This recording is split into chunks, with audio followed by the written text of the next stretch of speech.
Naam, bila shaka unaoonekana hapo nyuma ni uwanja wa Nakuru ambao ulianza takriban miaka 6 iliyopita. Ikawafanya wakazi wa eneo hili la Nakuru kujawa na tumaini kwamba angalau vijana wao hawatapotelea kwenye masuala ya uhalifu kwa sababu watajihusisha na michezo na tamaduni. Swali ambalo tunauliza kama J Family Media ni kwamba kwa nini uwanja huu umekawia sana?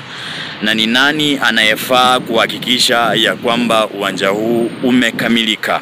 Iwapo kuna watu au mtu anayehusika katika ucheleweshaji wa mradi huu, basi akabiliwe kisheria. Nani anayelala kwenye kazi katika shughuli nzima ya ujenzi wa uwanja wa Furaha? Ni maswali ambayo bila shaka kaunti ya Nakuru inafaa kutolea majibu.